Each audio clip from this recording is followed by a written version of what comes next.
la bienvenida a la siguiente ponencia, la cual lleva por nombre Caricatura Política, Análisis del Discurso, Tipología, Semiótica, Retórica, Argumentación Lúdica. La presenta la doctora Josefina Guzmán Díaz, licenciada en Lingüística por la Escuela Nacional de Antropología e Historia, maestra en Lingüística por la misma escuela, doctora en Ciencia Política por la Universidad Nacional Autónoma de México y en Nueva Antropología por el Centro de Investigación y Estudios Transmodernos. Asimismo, realizó un postdoctorado en la Universidad Autónoma Metropolitana. Ha realizado diversas publicaciones como Litote Hipérbole, como argumentos lúdicos en la caricatura política con el tema de la migración México-EUA. Es modelo de educación universitaria desde la transdisciplina y la complejidad, refranes y dichos en la muerte de México. En México, de refranes y cantares tiene el pueblo 1000 militares, entre muchos otros. Le damos la bienvenida, doctora Josefina, y le doy espacio a su palabra. Muchas gracias. No sé si me escucho bien. Tampoco sé Sí, si la escuchamos muy bien. Ok. También se ve. Gracias. Pues muy contenta, agradecida con todo el equipo, con Manuel, con todos por este encuentro tan bello, por este espacio de convivencia y intelectual de este momento también de crecimiento y de aprendizaje. Muy, muy contenta por esta oportunidad. Agradeciendo también al Coloquio Internacional de la Emoción a la Lógica del Discurso por darnos este espacio tan lindo. Y bueno, hubo un pequeño asunto, porque no me fijé cuando me dieron la carta de aceptación, no me fijé que pusieron de título las palabras claves. En el origen, esta ponencia se titulaba Caricatura Política, Tipología y Estructuras Recurrentes. Pero no sé, no me fijé y se quedó como las palabras claves. Pero bueno, no importa, es una cosa menor. Bueno, les platico un poquito. Ay, no sé si pueda. Ay, no puedo moverla así. Sí. Ok. Entonces, vamos a hablar de la caricatura política como un metatexto semiótico lingüístico argumentativo. Este trabajo pues es parte de un libro que estoy terminando que se llama El péndulo retórico de la caricatura política. He analizado las caricaturas por tipos, por sexenios, por temas, si aparecen mujeres, etcétera. Y poco a poco pues voy encontrando ahí una serie de cosas muy interesantes desde el punto de vista analítico. Principalmente sobre una metodología del análisis que es muy, muy rica y muy recurrente dentro de esta estructura retórico-argumentativa. Y he trabajado, por ejemplo, el texto de La Señora, es un texto que aparece en el periodo de Fox, en la migración, este otro pues en el periodo de Calderón, y ahí tenemos algunos textos como ejemplo. Pero tomo el tema de la caricatura política porque finalmente son textos de la cultura. Durante mi formación me he especializado mucho en los textos de la oralidad, en los textos gráficos, en la publicidad y cómo se utiliza la cultura como validadora de estos mecanismos, a veces de consumo ideológico, de consumo pues en las tiendas departamentales, de valores, etcétera, cómo todo esto nos va construyendo, ¿no? Y es también pues uno de los elementos de los textos donde podemos ver en juego la retórica, no solo desde las figuras, sino también desde la composición de estos textos semiótico discursivos argumentativos que nos permiten ir reconociendo un género porque la caricatura política en México es un género. Hay muchas caricaturas y hay caricaturistas bastantes de todo tipo, pero politólogos, pues sí, sí hay un número más reducido porque tienen este manejo social, este manejo contextual de estos textos semiótico-discursivos. Entonces, eh, entendemos pues que la caricatura política es una situación comunicativa donde se ventilan una metainteracción con referencia a un lugar común. Se propone una tipología discursiva como organizadora del discurso político, así como sus funcionamientos recurrentes para el análisis. ¿Sí? De manera que cuando nosotros vemos un texto, siempre la caricatura política tiene la característica de que es un discurso de coyuntura, es decir, que es algo que está sucediendo en ese momento. También queda como historia, queda como un registro histórico, quién lo dijo, cómo lo dijo, por qué fue criticado, si tenía relevancia o no lo discursivo. Por ejemplo, un evento que estamos viviendo ahorita por las cuestiones del partido que está en el gobierno, anteriormente los caricaturistas pues siempre ponían en el centro, ¿no?, el discurso y la víctima siempre era el pueblo, ¿no? Y podemos ver en este texto, en esta caricatura, que es la primera, que es una caricatura que aparece en la revista Nexos, donde no se critica tanto o no es tan fuerte la dimensión crítica contra el mandatario, sino contra el pueblo, ¿no? El pueblo es el que asume las consecuencias de este gobierno y es representado por los caricaturistas generalmente de derecha como un pueblo sin cerebro, como un pueblo que no piensa, como personas que son fáciles de manejar y de manipular.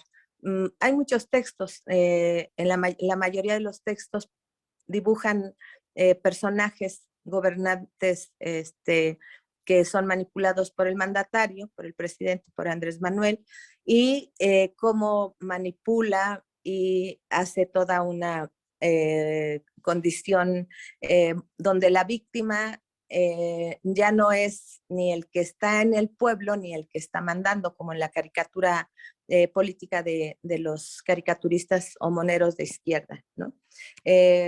Aquí tenemos, por ejemplo, estas caricaturas de Calderón, que Hernández hizo un excelente trabajo cuando representaba toda esta dimensión del crimen organizado, del nivel de sangre. Bueno, tengo un corpus muy amplio, pero nada más comento estos poquitos, ¿no? Entonces, estamos en un nivel de metacognición donde utilizamos este trabajo de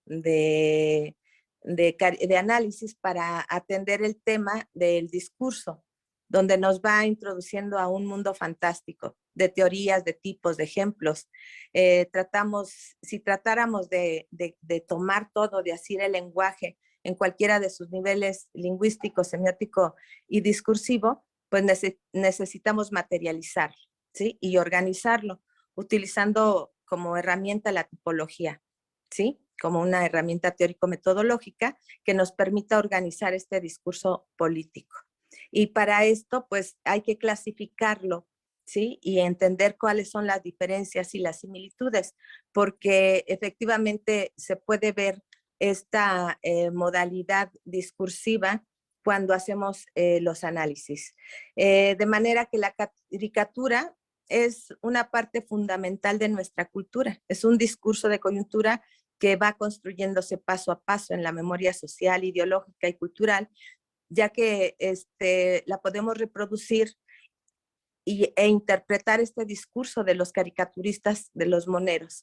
Actualmente, por ejemplo, en Nexos y en otros diarios de circulación, no se llaman caricaturistas, se asumen como ilustradores, no toman como que hay una diferencia ideológica, ¿no? Es decir, no soy caricaturista, soy ilustrador.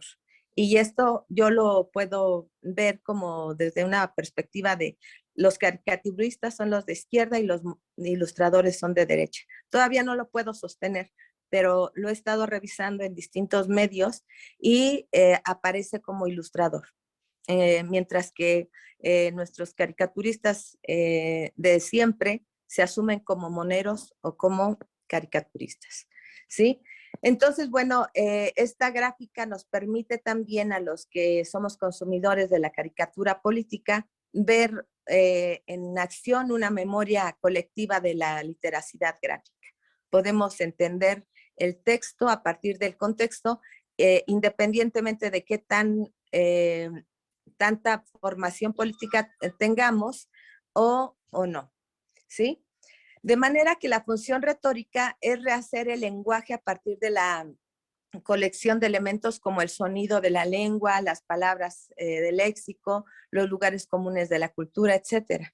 La descripción que hace, por ejemplo, el grupo MU de los juegos de repertorios delimitan el dominio en cuanto a las familias que distinguen las figuras retóricas, las cuales se dan en dicotomías aplicadas simultáneamente según distinción de significante-significado, ¿sí? Y aquí podemos ir viendo cómo se van conjuntando estas partes. Un montón de figuras retóricas están en un texto, pero solamente se expone el énfasis en alguna, a partir de ese sentido, ¿sí? Si es una crítica, si es una burla, si es una sátira, etcétera. Siempre haciendo una composición de esta retoricidad desde la escatología, ¿sí? Entonces, el argumento y el auditorio son esenciales, lo señala el grupo MU, mientras que el enfoque de la nueva retórica dice que toda argumentación supone un contacto intelectual que conlleva a una unidad de la influencia sobre el entendimiento y sobre la voluntad. Para que el argumento pueda convencer o persuadir, es necesario que el oponente o el auditorio exista algo que se le dé en común. De otro modo, no es posible decir que esta es una propuesta argumentativa. Entonces, en este proceso, siempre vamos a tener una composición del texto caricatura o del texto lúdico dentro de las macro operaciones discursivas, pero también desde el macroacto. ¿Qué es lo que queremos decir? Si es una denuncia, si es una demanda, si es un reclamo, si es una crítica a partir de un contexto dado, porque la caricatura política lo que muestra es la crítica. El lector debe de saber de dónde viene ese texto. Entonces, el caricaturista utiliza con mucho énfasis el cuerpo humano. Lo hace grande o lo hace pequeño, lo hace feo o lo hace agradable, lo hace desagradable en el sentido escatológico, ¿no? Le pone mosquitas alrededor o le pone algunos señalamientos. Por ejemplo, en la caricatura de Fox era muy común que hacían alusión a su condición sexual, ¿no? Que era impotente, por ejemplo, señalándolo a partir del tipo de la corbata o de el tipo de nariz, con una serie de composiciones donde el texto señalaban la cercanía, la fuerza, la figura de Marta Sagún, y a Fox siempre desgarbado, despeinado, etcétera. En el caso de Enrique Peña Nieto, se jugó mucho con los memes del pendejo, ¿no? Sin embargo, Enrique Peña Nieto hizo 28 reformas a la Constitución, las más delicadas, y no puede pasar a la historia como el presidente pendejo, porque en realidad hizo más que ninguno de los otros presidentes. Y luego tenemos a Calderón, que también pasa a la historia como el presidente por los asesinatos y por la cantidad de muertos.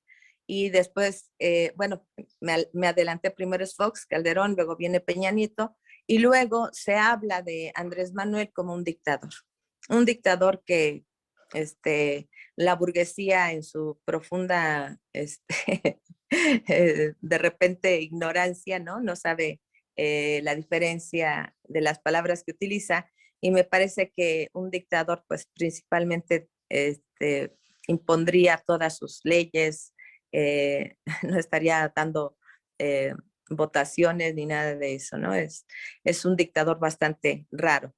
Y es la caricatura política la que lo va a señalar. He notado, por ejemplo, ahora en los textos que circulan pocos textos de Andrés Manuel. Circulan muchos textos sobre temas y si nos metiéramos, por ejemplo, en el tiempo de Fox, era una cantidad de textos que circulaban por las redes referentes a los distintos temas que atendía. Con Calderón igual y con Peña Nieto. Y en el caso de Andrés Manuel, las referencias en la caricatura política son muy pocas, son muy disminuidas.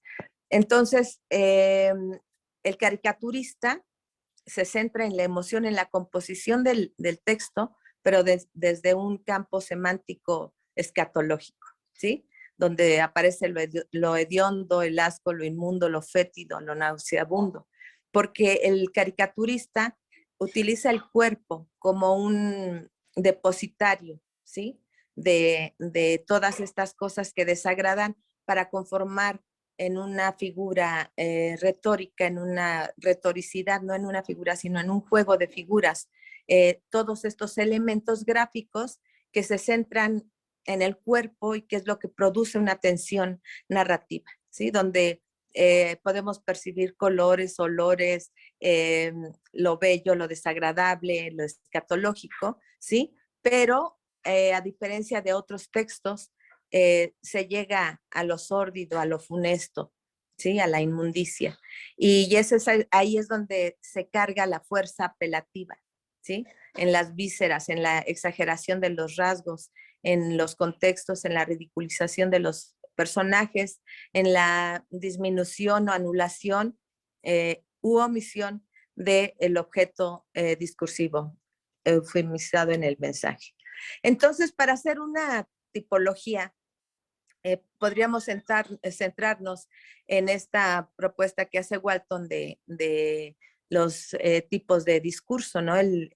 La caricatura en una tipología podría dirigirse hacia la disputa, hacia el debate, a la negociación, a la persuasión, a la deliberación, a la investigación, etcétera. Pero si nos centramos en la disputa, tendríamos el conflicto personal, como lo comentaban en las conferencias anteriores, ¿no?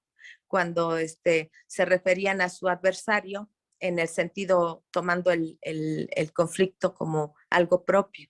Y entonces entraríamos al terreno de la erística o en el debate, que sería el diálogo regulado, y ahí estaríamos en el tema de la dialéctica, a la negociación, en el conflicto de interés, el pacto, y ahí estaríamos en la coalescencia, en la persuasión, en el conflicto de opiniones, que entraríamos directamente a la retórica, y en la deliberación, en el dilema o elección de la práctica política.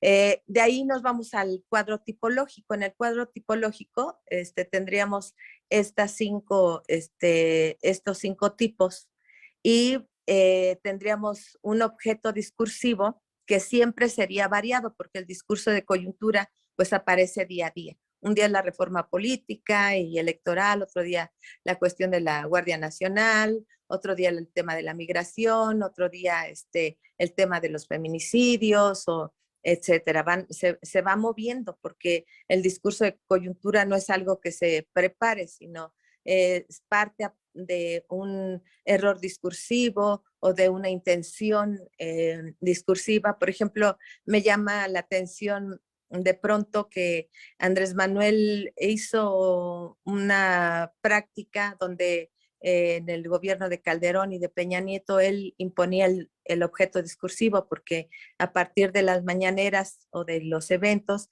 él decidía de qué se hablaba y de qué no se hablaba. Y de pronto ahora, pues estando ya en otro lugar, ya no es tan fácil tener ese control del objeto discursivo. Luego tenemos las funciones del discurso, ¿sí? Que son emotiva, conativa, referencial, poética, fática, metalingüística. o metasemiótica, que son esa fuerza a donde va dirigida la caricatura en función de si el mensaje tiene una de estas funciones en el centro. El aparato hegemónico siempre se está discutiendo a partir de este texto, pues la constitución política o documentos formales, acuerdos en derechos humanos, discursos, etcétera, que tienen que ver y que se hace alusión a partir de ahí. El sujeto discursivo normalmente es el lugar común, la crítica, la vox populi. El discurso normalmente es informal en la caricatura política, pero hace alusión a un discurso formal, a un discurso o algo que se haya aprobado, etcétera, a partir de la gráfica, ¿sí? Y luego tenemos en el discurso escrito, formal, informal y lúdico, ¿sí? Que tiene que ver con cómo se aborda ese discurso. Se puede abordar a partir de un texto formal en rechazo a una propuesta de documento, o se puede hacer a partir de un texto gráfico lúdico, como en la caricatura política. Y después tendríamos las macrooperaciones discursivas, que en el análisis del discurso se plantean 4, ¿sí? Que es la descripción, narración, argumentación y demostración.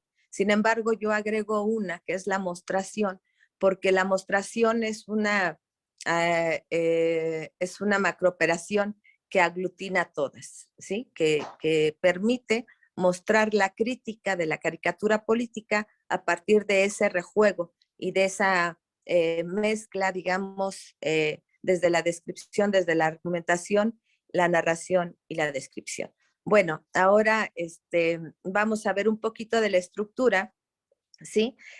Digamos que los lugares comunes retórico-dialécticos de la caricatura política se construyen a partir de lo justo, lo injusto, del respeto y del desprecio, de la dignidad, de la denigración, de la liberación de la opresión, por nombrar algunos, ¿no? En esta idea de dónde se sostiene ese discurso, esa crítica del discurso. Y nos vamos entonces a las macrooperaciones. En un texto caricatura, siempre vamos a ver en juego estas macrooperaciones porque describimos a partir de cómo decide el caricaturista hacer la composición del texto, si hacer al mandatario grande o pequeño, ¿sí? Si en este caso, por ejemplo, al poner Andrés Manuel tan grande y a los morenistas pequeñitos y sin orejas y como muñecos, de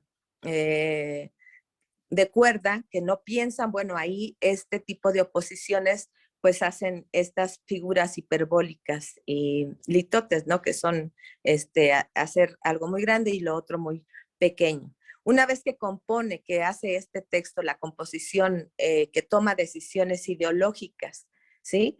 Es muy difícil que en la caricatura política de nuestros grandes moneros actúen en contra del pueblo. Bueno, esa es mi opinión. Alguien tendrá una opinión distinta.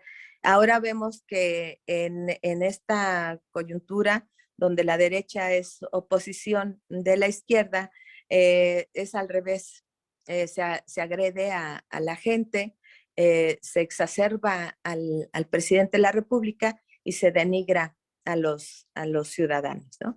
Entonces viene lo siguiente, que es la narración, y es el nivel emocional de los actores, es decir, donde el grande es un dictador y el pequeño es un descerebrado, y entonces empieza a ver este tipo de emocionalidad, ¿no? Donde el morenista es un muñeco de cuerda y el mandatario es un hombre sumamente inteligente, de pelo blanco, representando la sabiduría y la fuerza, y controla a las masas, ¿no? Y luego viene el argumento, donde el argumento es el desacuerdo, es eso que está expresando el caricaturista, ¿no? Donde el caricaturista propone que hay un desacuerdo, una crítica, ¿sí? Donde dice, por ejemplo, aquí un argumento sería que Andrés Manuel, eh, los que votan por Andrés Manuel son personas que no piensan, ¿no? Esa es como la parte climática, la que lleva al acuerdo y al desacuerdo, ¿no? Y después viene la demostración, que es donde se ponen las pruebas, ¿sí? Donde se ponen todas las pruebas y se puede dar una composición contundente. Y luego tendríamos la mostración, que es este conjunto organizado desde la descripción, la narración, la argumentación y la demostración, que es donde emerge, diría Lotman, como este concepto de frontera, ¿no? En ese concepto de frontera donde aparece la crítica que se sostiene a partir del texto que se propone. De manera que el argumento, la argumentación, narración, descripción y demostración nos van a llevar a mostrar ese texto lúdico, ¿sí? Esta argumentación modal viene de la argumentación coalescente que propone Michael Gilbert sobre los modos de argumentar. Él propone 4 modos. El modo lógico, sí, que todos sabemos, el modelo de Toulmin, todas estas cosas. El modo emocional, que tiene que ver con el contexto. El modo visceral, que tiene que ver con el cuerpo, ¿sí? Y el visceral, que tiene que ver con la intuición, con lo místico, lo inefable. Entonces, para nosotros son fundamentales el primero, el segundo y el cuarto, ya que estudiamos en el contexto lo físico, en el marco de la situación comunicativa, de la argumentación visual y de las condiciones de producción, circulación y recepción de los discursos caricatura política. De alguna manera lo visual impone el enfoque visceral, porque es ahí donde nosotros nos vamos a proyectar con el caricaturista, ¿no? Y por otra parte, lo metafísico argumentativo de Gilbert, también aumentamos el modo lúdico, perdón, que tiene que ver con el juego de palabras, con el juego de imagen. De manera que la argumentación lúdica en la caricatura política, ¿sí? Nos da un subtipo, ¿sí? Que sería el modo lúdico lingüístico, con este juego de lenguaje, con palabritas como en la caricatura de arriba, donde dice, viva México verde, puntos suspensivos y rojo, y Calderón en el lago de sangre, ¿no? Donde esta parte lingüística ancla perfectamente, ¿sí? Y se sostiene en lo emocional, en el deseo, en el rechazo y en la adhesión, ¿sí? O estás conmigo o estás en mi contra en ese proceso. También está del humor y del ingenio, que es una función metalingüística, porque es ese juego donde las palabras pues tienen un lugar muy específico. Y de la creatividad poética, pues tiene una referencia estética, escatológica y lúdica, ¿sí? Al jugar con todos estos elementos, nos produce un impacto. El otro subtipo de la argumentación lúdica es el modo lúdico de la gráfica, ¿sí? También nos genera rechazo, adhesión y deseo. Y es una función metasemiótica, porque en este proceso nos lleva pues al juego de lo conocido, de la cultura y de la creatividad escatológica, lúdica y poética también. Y el modo lúdico de la mímica, porque a diferencia de una caricatura o de una fotografía o de una copia, aquí se juega mucho con signos, con símbolos, con ademanes, con gestos que entran en este sentido y una propuesta también dentro de este trabajo, que es la metamímica, ¿sí? Normalmente hablamos de la lingüística y de la semiótica, pero también la mímica, que tiene toda una carga poética y lúdica. Y bueno, desde la dialéctica, la caricatura política supone al menos un diálogo, ¿sí? Que es esta composición que presupone la caricatura política. O sea, hay un texto ahí, hay una composición. También hay un proponente que propone una tesis o un punto de vista que está en el contexto, no está en la caricatura propiamente, y un oponente que rechaza la tesis o punto de vista, que es esa caricatura. La caricatura muestra ese diálogo, pero también muestra la crítica. Y bueno, pues ya finalmente, para concluir, pues comentarles que el modo lúdico es el modo del deseo de lo prohibido y de lo irreverente. Por medio del juego, en la argumentación modal, son permitidos en la caricatura política una serie de actos discursivos que de ninguna otra manera serían posibles. El modo lúdico, de alguna manera, es irrefutable, ya que no tiene pretensión de verdad. Sin embargo, en la ideología mexicana, el juego es aceptado como crítica y es un gran desenmascarador de ideologías, como se ve en los análisis. En la argumentación lúdica es el juego de expresar un desacuerdo, pero desde la broma, desde el chiste o desde la caricatura política. Es decir, es una manera de expresar la realidad en desacuerdo, pero de una forma grotesca, irónica, satírica y grotesca otra vez, perdón, para sí mismo y para los demás, provocando la risa desde el humor. Muchas gracias. Y aquí les muestro unos textos referentes a la pandemia, donde hay una serie de elementos desde la condición económica, política, mundial, internacional, regional, unos textos de Baja California, otros que son de orden más, de circulación más amplia, donde hay una serie de reclamos y de macrooperaciones. Y por cuestiones de tiempo, pues no hice los análisis, pero por ahí los pueden ver en algunos en la revista Retor. Hay algunos análisis de caricatura política sobre el tema de la migración. Y pues muchas gracias. Con esto me despido. Muy amables a todos y todas. Muchas gracias, doctora. Igual para todos los ponentes. Le damos cierre a las ponencias y abrimos un espacio para quien tenga alguna pregunta para alguno de nuestros ponentes, tanto por este medio como por el medio de Facebook. Nos vamos a esperar algunos minutos en lo que llegan las preguntas para podérselas hacer a los ponentes.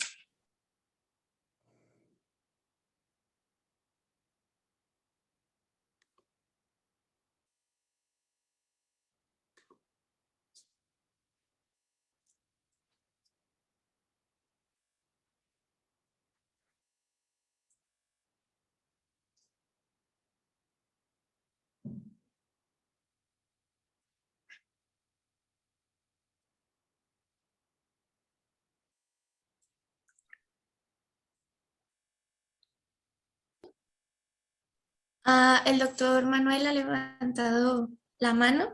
Le damos un espacio, doctor. Muy bien, muchas gracias. Estaba esperando que alguien más se animara y bueno, mientras se animan,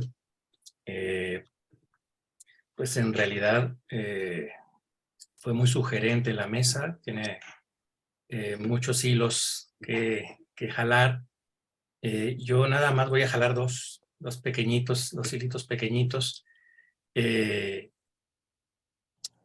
Y antes de eso, felicitar muy calurosamente a Francisco Javier por su ponencia. Creo que ahí no sería pregunta, sino solo comentario. Creo que hay una serie de sugerencias interpretativas que desde la literatura podrían ayudarnos a comprender también el ámbito de lo político. Hace esas pequeñas puntualizaciones. Así que, pues, muchas gracias por la ponencia. En cuanto a las preguntas, me sugirió varias cosas la ponencia de Tomás Federico Clemen. Sobre todo, bueno, este paralelismo entre discurso político y religioso, que pensaba, bueno, es que desde una óptica estrictamente retórica podrían ser considerados del mismo género. Es decir, ambos son discurso deliberativo, en tanto que proponen o centran su persuasión hacia el futuro, procurando persuadir al receptor a que haga una acción en el futuro o que un receptor colectivo tome ciertas determinaciones a futuro, y centrando su persuasión sobre la virtud y el vicio, en este caso político. Y digo que me sugirió varias cosas porque yo he andado por ese caminito de manera un poco tangencial, en un momento en que hice un trabajo sobre una colección de pláticas de Juan Martínez de la Parra, que conoce muy bien Francisco Javier, que a lo mejor ya hasta me ayude un poquito a terminar de plantear lo que quiero ahora plantearle, porque me encontré que en este jesuita del siglo XVII había muchos elementos ya de lo que luego, tú, Tomás, estás expresando en estos discursos religiosos de estos sacerdotes de la teología de la liberación, la noción de pecado social, el compromiso político deliberado. Allá, claro, acotado a otro horizonte ideológico, pero con el mismo compromiso político. Es decir, este sacerdote en particular jesuita de las postrimerías del siglo XVII, pero que podemos más o menos extender a la labor político-religiosa de la Compañía de Jesús, pues estaba entendiendo su labor como predicador en términos políticos, es decir, como formadora de ciudadanía, no solamente como formadora de buen cristiano, o entendiendo el buen cristianismo como aquel que está anclado a la noción de justicia social. Como digo, son conceptos bien adelantados. Por ejemplo, jesuita novohispano habla de la necesidad del salario a los indios, lo cual es muy adelantado a su época, etcétera, ¿no? Entonces, más que pregunta, bueno, sí, pregunta, ¿has considerado la posibilidad de leer estas convergencias entre el discurso de lo político, y lo has visto y representado muy bien, entre el discurso político y el discurso religioso, o el discurso religioso que resignifica sus propios referentes para transmitir un mensaje de incidencia política evidente, leerlo en función de que al final ambos son partícipes de un mismo género en términos clásicos? Yo porque soy obseso de lo clásico, ¿no? Únicamente por eso lo pregunto, pero me parece muy, muy bueno tu estudio y tu aproximación. Y para Josefina, lo dijiste al final, yo lo había notado como preguntita ahí, y dije, bueno, se la voy a preguntar, pero bueno, te la voy a hacer de todos modos porque creo que podemos abundar un poco sobre el asunto. Al final es cuando mencionas este elemento fundamental del humor, que es el de la libertad. Ya Freud, en este ensayo más o menos conocido del chiste y su relación con el inconsciente, pues destaca esta particularidad del humor que comparte junto con el sueño, su categoría de ser un territorio discursivo libre de tabú. Es decir, que tanto en el sueño como en el humor es posible que se realicen acciones que en la vida cotidiana y diaria están reprimidos. Creo que lo viste muy bien al final, pero pues me gustaría que si pudieras te extendieras un poco ahí, porque es una de las condiciones más interesantes, ¿no?, del humor político. Así que bueno, pues hasta ahí dejo mis comentarios. Muchas gracias. Muchas gracias por la mesa. Bueno, paso a responder yo, si parece. Bueno, muchas gracias por el comentario, por la pregunta. Creo que es muy interesante. Muchas gracias también a mis compañeros de mesa. Fue todo, la verdad, que muy, muy interesante. Yo, la verdad que pienso la articulación entre discurso político y discurso religioso, entendiendo que sí, que se trata de dos tipos de discursos con marcadas diferencias, sobre todo desde lo que la investigadora Annie Orlandi llama el discurso religioso como aquel en el que la instancia de locución es la voz de Dios en un representante de la tierra, ya sea un obispo, el papa o los sacerdotes, como en este caso. En donde entonces es la voz de Dios que habla al locutario, al interlocutor, que serían los seres humanos. Entonces, digamos, tendríamos como esta idea de, mientras que el discurso político sostiene este planteo, sería aquel en el que el político habla en nombre del pueblo, sería como la voz del pueblo en su representante, el político. Entonces, digamos, ahí tendría una primera distinción.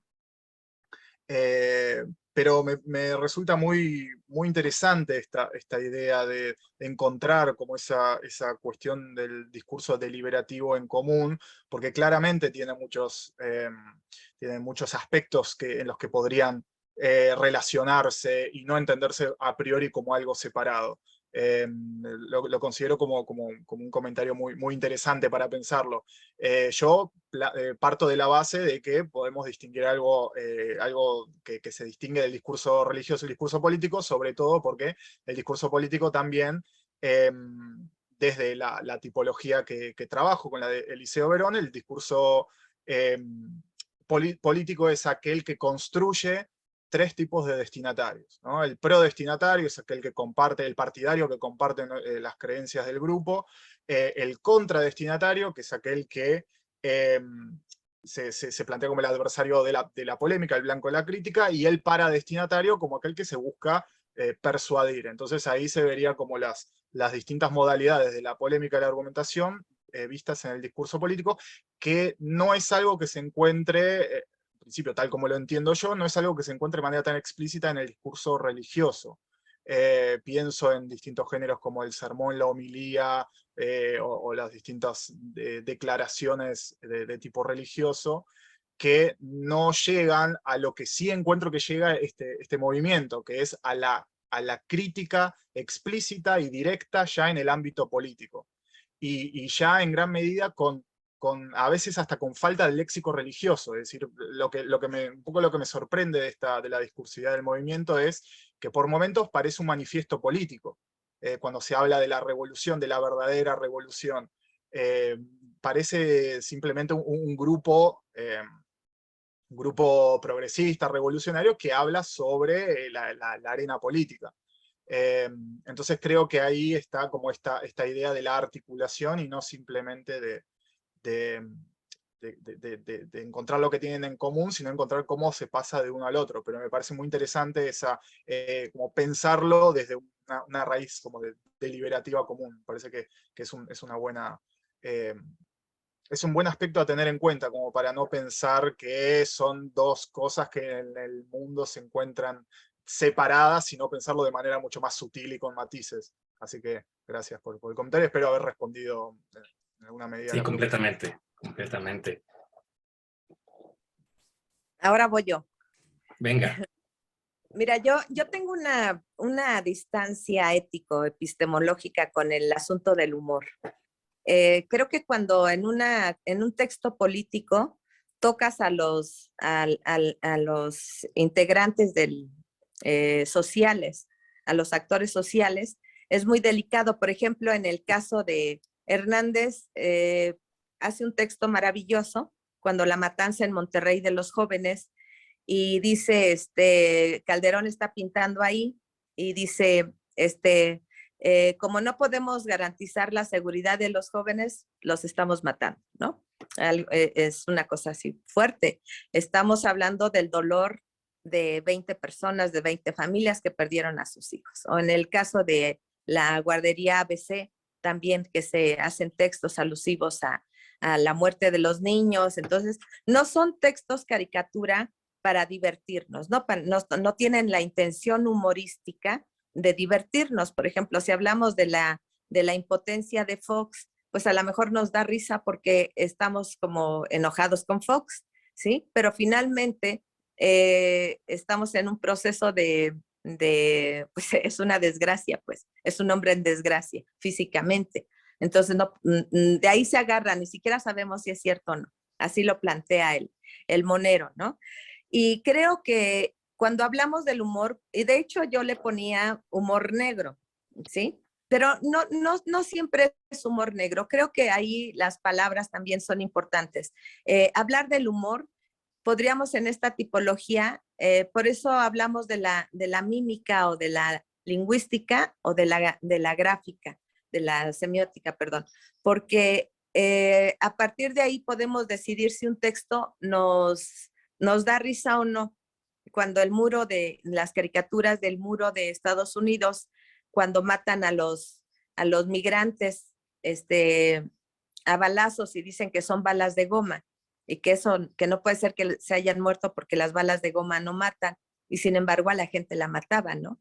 Entonces creo que el humor, yo creo que la caricatura no cumple esa función, no es un texto humorístico. De hecho, eso me distancia de muchos teóricos de la caricatura política, porque hablan de la caricatura política como un texto humorístico, y a mí no me da risa lo que pasa, ¿no? Cuando utilizan a un indígena guatemalteco a una mujer indígena de Guatemala para representar a un corrupto mexicano. En el caso de, bueno, no voy a decir los nombres de los moneros, pero donde se burlan de una persona nefasta vistiéndola de indígena de Guatemala, ¿no? Entonces creo que no es humorístico, la caricatura política no es su característica principal. No quiero decir que no haya textos humorísticos, sí los hay, pero no lo dejaría como un rasgo. La caricatura política es muy fuerte, señala de una manera radical, por ejemplo, en el texto que veíamos donde está Andrés Manuel Gigante y los morenistas descerebrados, sin orejas y con cuerda. Bueno, supongo que esos políticos un día van a pedir el voto de esos descerebrados, ¿no? O no sé cómo sea ahí el proceso, pero el acto violento contra tanta gente que tiene un partido político, que a lo mejor se hizo igual con los del PRI, ¿no? Se decía borregos, pero bueno, por lo menos eran seres vivos, ¿no? Entonces creo que la cuestión del humor, yo la sustituyo con la dimensión escatológica, ¿sí? Lo escatológico, dice Bakhtin y Shenegan, dicen, lo escatológico es eso burdo, es eso que te lleva a anular o a maximizar algo, que es lo que te pone en el centro. El caricaturista utiliza esa fuerza retórica para poner en el centro de manera contundente esa denuncia, ¿sí? Ese asesino que está ocupando la presidencia, ese ladrón que está sacando Pemex, esa persona que no tiene ingresos, que se tiene que ir a Estados Unidos y es asesinada en la frontera. Entonces creo que hablaríamos de un humor y que creo que tendríamos que decidir qué sí nos hace reír y qué no nos hace reír, porque por eso en la modalidad argumentativa hablamos de lo visceral, ¿sí? Porque si yo presento a un niño con la cara de México diciendo tengo hambre, ¿sí? Como un acto de denuncia del fuerte aumento que hay de la pobreza extrema, mi cuerpo va a reaccionar, ¿no? Y voy a sentir coraje, la desigualdad, esta lucha de clases, todas estas cosas, pero finalmente no me va a dar risa. No me puedo reír de que un niño esté muriendo de hambre, no me puedo reír de que un indígena sea asesinado por buscar un trabajo en Estados Unidos. Entonces, por eso es mi posición. No uso, a lo largo de mis trabajos, uso muy poco la categoría del humor.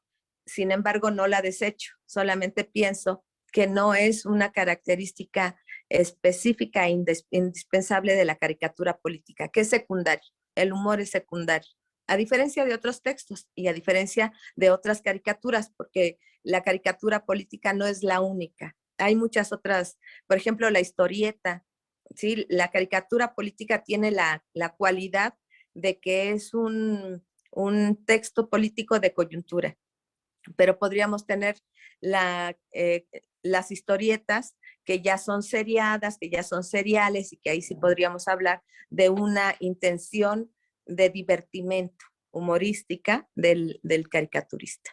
No sé si estés de acuerdo, quieres comentar algo, alguien del público. Interesantísima precisión. Estaba pensando, concibiendo que el humor era circunstancia básica del ejercicio del caricaturista, pues pensaba o interpretaba estas divergencias de reacción frente a algo, me hace reír, no me hace reír, etcétera, pues con base en Bergson, ¿no? Que decía, bueno, es que el humor es un acto frío, es un estado frío de conciencia, nos reímos de lo que nos es indiferente, porque en cuanto fundamos un compromiso emocional, por ejemplo, tú dices, a mí no me da risa una indígena y tal, porque fundas un compromiso emocional, como yo tampoco me reiría tal vez si mi abuelita, que en paz descanse, se hubiera caído frente a mí, pero si se cae grotescamente una viejecita que no conozco y tal, probablemente me hubiera reído. Es decir, que el vínculo emocional probablemente sea un elemento también a tomar en cuenta ahí.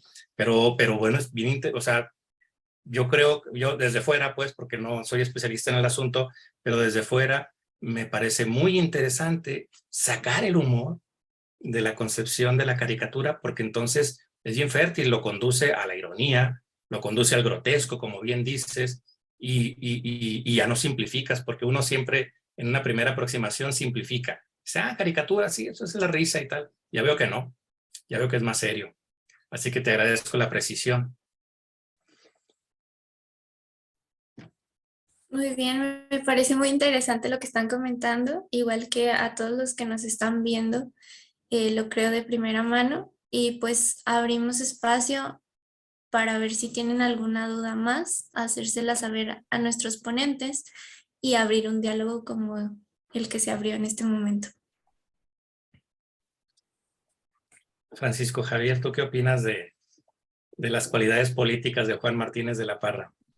Tiene muchas. Ahorita que dijiste ese ejemplo, lo he visto desde siempre. Por ejemplo, una cualidad política de Juan Martínez de la Parra es la educación. Él apuesta para que los niños se eduquen, ya no solamente niños, dice él, sino también dice niñas, en una plática doctrinal. Sabemos que la educación pues es tiene que ser parte del Estado. En esa época era de los jesuitas, en Nueva España era de educación parte de los jesuitas, y me parece sumamente trascendental esto de Juan Martínez de la Parra, que apueste por la educación, tanto en niñas como en niños, para, para una mejor convivencia, dice él. Obviamente no todos los niños y no todas las niñas, sino los niños y niñas que sus padres tenían dinero. Eso creo que lo leí en Juan Martínez de la Parra. También ese cuento que tú muy bien cuentas de Juan Martínez de la Parra, de las semillas de la manzana, pues al fin y al cabo es una representación simbólica también de que si las semillas están podridas en una manzana, ¿cómo vamos a poner algo bueno? Pues volviéndolas a cultivar y que renazca otra vez una manzana bonita y fértil. Tiene muchas cualidades Juan Martínez de la Parra en cuanto al ámbito político, creo. Me quedé pensando en esto que me has comentado, de cómo ligar este discurso de Ramírez a un discurso político.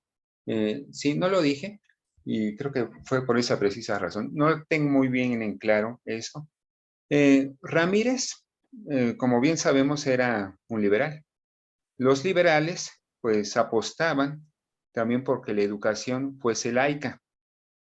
Y en muchos discursos, Ramírez ataca precisamente esta teología del cristianismo. Aquí, obviamente, no la ataca de frente en este discurso, solamente menciona que la teología, no sé si ni siquiera se refiere al cristianismo, sino esas teologías que solamente tienen un Dios, pueden ser malas para el ser humano, porque no tienen libertad. Eso aparentemente. Es decir, no la ataca, solamente expone la idea. Sin embargo, en esta época también, en el siglo XIX ya, pues un problema fundamental de la política, precisamente fue la religión. Pues había que separar la religión del Estado. Creo que quizá por ahí puede venir esa ligadura en este discurso con algo político. No lo afronta directamente, lo expone, lo sintetiza de manera, yo creo que magistral, lo confronta con otra idea que es el politeísmo, pero al final sí menciona con una frase muy parecida a la de no hay Dios, sino menciona las religiones son todas, espérenme tantito. Esto no impide que las religiones todas sean falsas, algo así dice. Entonces, como en este contexto de que se tenía que separar el Estado de la religión, y en este discurso que se expone que la religión, en este caso monoteísta, no es tan buena para el ser humano, puede venir una ligadura con un discurso político, que al fin de cuentas pues hay que leer entre líneas, porque al menos a mí no me aparece que tenga un discurso político muy directo.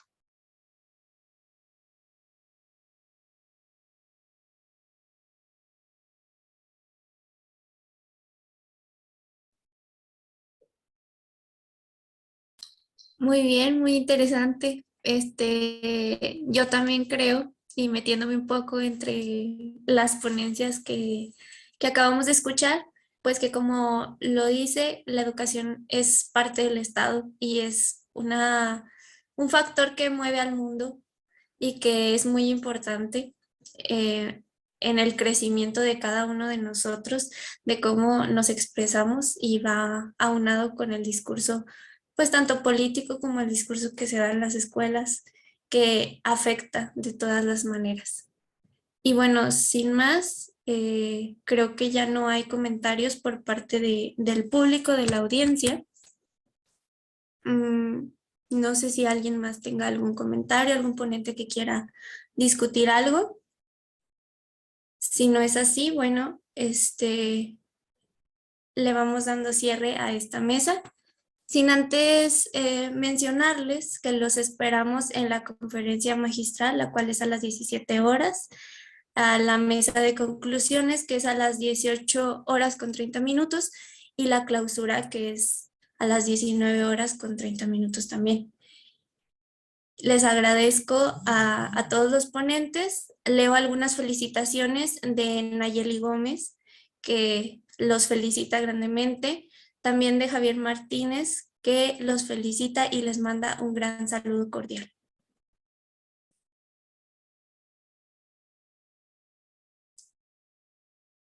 Muchas gracias. Gracias por este espacio tan lindo y muchas gracias por todo lo que hemos aprendido en estas jornadas.